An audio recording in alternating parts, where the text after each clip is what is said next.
What is up, YouTube? Namaste. Before we begin, I want to tell you that something really cool and a very helpful thing for all of you is coming on this channel. So stay tuned for that. Channel is growing like crazy. So thank you so much for your love and support. Now week 2 is done. It's time for physics update and week 3 nutrition planning right after this.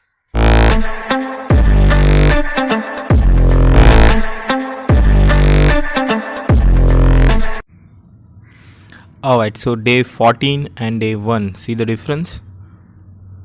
Losing that weight and body fat slowly. Starting to regain my muscles. जो muscle की atrophy हो गई थी, अब धीरे धीरे I am starting to get those muscles back. In fact, I can already see little definition in my legs, my upper back and my shoulders. So yeah, slowly we are getting there.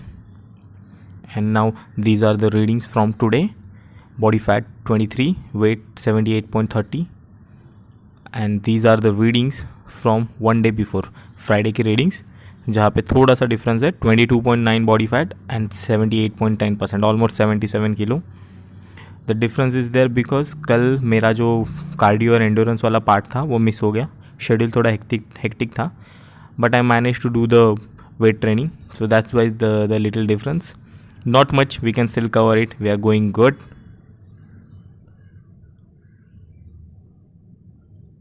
You can see the dates on the top, जहाँ से पता चलेगा कि कौन से तारीख का क्या है. So yeah, slow and steady, we are going it. Let's go get it. So that was it for the physics update. Slowly we are getting there. I was hoping gyms will start so that week 3 में अपन और weight lifting का कर सकते थे, but ठीक है, time लग रहा है. We have the home workouts. So let's move to the week number 3 nutrition planning. तो यहाँ पे 3 चीज़ें हैं जो मेन चेंज हुई है. Number 1 is the actual nutrition plan. I am starting with the intermediate fasting. We will talk about this now. And second is मैंने overall calories में से 200 कैलोरीज और माइनस कर दी है. एंड थर्ड इज़ सप्लीमेंटेशन में मैंने मल्टीविटामिन की tablet जो है वो ऐड की है. तो पहले स्टार्ट करते हैं with intermediate fasting. So what is intermediate fasting? अभी you will find ton of videos on internet explaining क्या है साइंटिफिकली, कैसे क्या चेंजेस आते हैं ऑल. मैं इतनी डिटेल में नहीं जाऊँगा, बस आप लोगों को समझ में इसके लिए एक बेसिक से बताऊँगा आपको कि कैसा होता है एक्चुअली में. तो होता यूँ है कि for couple of hours you don't eat and for rest of the hours you eat. For example, आप कुछ घंटे खाना खा रहे हो और बचे हुए घंटे आप खाना नहीं खाते हो, तो थोड़ा टाइम फास्ट, उसके बाद फास्ट टूटेगा, हेंस इंटरमीडिएट फास्टिंग. अभी इसके कई तरीके आते हैं. अल्टरनेट डे फास्टिंग है, 14/10 का फास्ट है, 16/8 का फास्ट है, विच इज़ मोस्ट कॉमन. और हम लोग भी वही करेंगे, 16/8 का फास्ट, मतलब 16 घंटा फास्टिंग और बचे हुए 8 घंटे में हम लोग को खाना खाना है. सो 16 घंटा फास्ट, बचे हुए 8 घंटे की जो विंडो है उसमें अपने को खाना खाना है. तो मैं ये क्यों कर रहा हूँ ये मैं आपको बताऊँगा, instead of going all scientific. क्या मेरा पर्सनल एक्सपीरियंस रहा है विद इंटरमीडिएट फास्टिंग और क्यों मैं उसको प्रीफर करता हूँ ओवर द अदर डाइट्स. तो काफ़ी सारे बेनिफिट्स है. आपका ब्लड शुगर कंट्रोल में आता है, हंगर्स के जो आपके स्पाइक्स है वो कंट्रोल में आता है. वो सब में नहीं पड़ेंगे, मैं बताऊँगा कि मैंने क्यों सिलेक्ट किया इसको. मैंने पहले भी इंटरमीडिएट फास्टिंग ट्राई किया हुआ है and I got the fastest result with it. तो मैं ये नहीं बोल रहा हूँ कि आपको भी सेम रिजल्ट्स आ सकते हैं, आपके ऊपर है. मैंने ट्राई किया हुआ है, I got the good result, so I am giving it a shot again. Now living all the scientific stuff behind, मैं ये बताऊँगा कि मुझे क्या फ़ायदा हुआ था. मुझे इसका जो मेजर इफेक्ट है वो लगा था psychological effect. For example, let's say you are not eating for 12 hours, तो उसमें आपको भूख वगैरह लगती है, but you avoid eating and then in rest of the 8 hours you eat. So जब 8 घंटे में आप खाते हो तो ऐसा नहीं है कि आप बहुत सारा खाना एक साथ खा जाओगे, आप उतना ही खाओगे जितनी आपको ज़रूरत है. तो 12 घंटे की जो आपने फास्टिंग की है उससे आपको एक सेटिस्फेक्शन मिलता है कि हाँ, मैंने वहाँ पे खाना नहीं खाया था, मैंने वहाँ पे फास्ट किया था, तो मेरे बॉडी में अच्छे रिजल्ट्स आएंगे क्योंकि मैं कम खा रहा हूँ. So it creates a psychological effect. और अगर आपके ब्रेन में वैसा फीड हो रहा है तो ऑटोमेटिकली आपकी बॉडी में भी वैसे चेंजेस आएंगे. सो मेजर मुझे जो डिफरेंस लगा वो यही है कि आपको जो एक मेंटल सेटिस्फेक्शन मिलता है that you are not over eating और you are staying in your limit, वो इस फास्टिंग में ज़्यादा रहता है.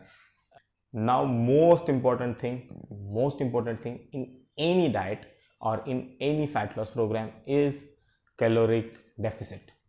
अगर आप फैट लॉस करना चाहते हो, अगर आप वेट को कम करना चाहते हो, तो आपको कैलोरिक डेफिसिट में रहना पड़ेगा. No matter what diet you are doing.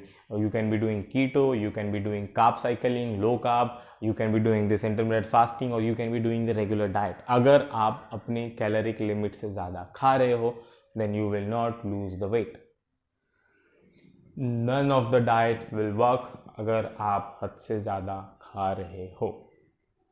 Now to those who don't want to do the fasting, क्योंकि इसमें शुरुआत में थोड़ी तकलीफ होती है to adjust. मुझे भी हुई थी, तो एक 4-5 दिन लग जाता है to adjust, क्योंकि जो हैबिट लगी हुई है सुबह उठ के ब्रेकफास्ट करने की, या वो हैपी नहीं रहती. फॉर एग्जाम्पल मेरे केस में, मैं रात के 8 बजे के बाद I won't be eating anything till the morning, next day morning 12 o'clock. तो इतने टाइम में मैं कुछ खाने नहीं वाला हूँ. तो यहाँ पे जो सुबह की ब्रेकफास्ट की आदत है, वो सब थोड़ा फील होना, वो सब होता है, बट एक 4-5 दिन के बाद you get habitual of it, और उसके बाद you feel energetic, you feel your mood swings are much lesser and you feel satisfied. तो शुरुआत के टाइम पे थोड़ा तकलीफ होता है. गिव इट अ शॉट अगर आप कर सकते हो तो. नहीं होता है, no problem, you can just continue with the regular diet. Remember, important thing is in staying in caloric deficit, that's it. तो कोई भी डाइट आप प्रेफर करो, आप कर सकते हो. मैं यहाँ पे इंटरमीडिएट फास्टिंग कर रहा हूँ, क्योंकि मुझे उससे पहले अच्छे रिजल्ट आ चुके हैं. And another thing is, it is very easy to do this diet. Why? Once you are habitual, बाकी सब हैसल नहीं रहता. 3 बार खाना खाओ, वापस साफ करो, बर्तन साफ करो, खाना पकाओ ना. यू मेक अ फूड, जो भी आपकी ईटिंग विंडो उसमें आप खा सकते हो, मल्टीपल टाइम्स खा सकते हो. 1 बार खाओ, 4 बार खाओ, 10 बार खाओ, up to you, but staying in your caloric deficit. तो मेजॉरिटी टाइम खाने का भी सेटिस्फैक्शन मिलता है. थोड़ा बहुत यहाँ वहाँ बीच में स्नैक्स खा लिए, उसका भी सेटिस्फैक्शन मिलता है, जो आप पहले के डाइट में नहीं कर सकते थे, क्योंकि बिकॉज यू डोंट नो कि कब आप फिर अपनी लिमिट से बाहर चले जाओगे. यहाँ पे वो सीन नहीं होता है. So that's why I prefer this diet. Give it a shot. अगर आप कर सकते हो, आपको अच्छा लगता है, यू कैन ट्राई इट. नहीं लगता है, just stay with your regular diet. जो भी आपकी रेगुलर डाइट है उसमें रहो, कैलोरी डेफिसिट में, और साथ में एक्सरसाइज रखो, you will get the result. Now talking about the calories, जैसा कि मैंने शुरुआत में ही बताया था, मैंने मेरे मेन डाइट से मैं अभी वीक 3 से मैं 200 कैलोरीज और माइनस कर दूंगा. So from 2000 it's now 1800 kcal calorie diet. तो जैसे जैसे कैलोरीज कम हो रहे हैं, बॉडी के ऊपर का लोड बढ़ रहा है, क्योंकि एक्सरसाइजेस ऐड हो रहे हैं, बॉडी के ऊपर का स्ट्रेस बढ़ रहा है, कार्डियो भी है. तो इसके लिए फिर यहाँ पे मैंने सप्लीमेंटेशन में एक चीज़ ऐड की है, इज़ मल्टीविटामिन. तो अगर आप अच्छे से वेजिटेबल्स एंड ऑल खाते हो सही अमाउंट में, क्योंकि मेरे डाइट में उतना नहीं होता है, मैं थोड़े से बहुत ही लिमिटेड खाता हूँ जितने वेजिटेबल्स वगैरह होते हैं, तो आप भी ऐड कर सकते हो मल्टीविटामिन इफ़ यू वांट. नहीं तो अगर आप नॉर्मल जो खाना खा रहे हो उसमें एक पे वेजिटेबल्स वगैरह है, तो आपकी विटामिन की ज़रूरत जो है वो पूरी हो जाएगी. Now personally talking about me, तो मैं काफ़ी टाइम से एक्सरसाइज करते आ रहा हूँ. आई नो मेरी बॉडी कितना स्ट्रेस में जाती है, कितना नहीं जाती है. So just to be on safer side, I am putting in those vitamins. So week 3 में हम लोग ऐड करने वाले हैं मल्टीविटामिन का सप्लीमेंट. आप चाहो तो आप भी ऐड कर सकते हो. सो वीक 3 के न्यूट्रिशन में यही था. बात करते हैं कल वाले आने वाले वीडियो में, वर्कआउट के वीडियो में. तो जैसे कि मैंने बोला था, I was hoping for gym to start, but अभी क्या सीन चल रहा है समझ में नहीं आ रहा. तो चलो, नहीं होते तो फ़र्क नहीं पड़ता, अपने पास होम वर्कआउट है, तो majority of the workout will be same. बस थोड़े से छोटे मोटे चेंजेस यहाँ हुआ है, which you will know tomorrow. तो मैं कल के वीडियो में जो भी चेंजेस है वहाँ पे बता दूंगा, और जो भी रेस्ट ऑफ द वर्कआउट है वो भी वैसे ही एक्सप्लेन कर दूंगा. So thank you so much for watching. Before signing out, remember, hate is gonna hate, fuck them, do what you like, live your life. Signing out. Peace.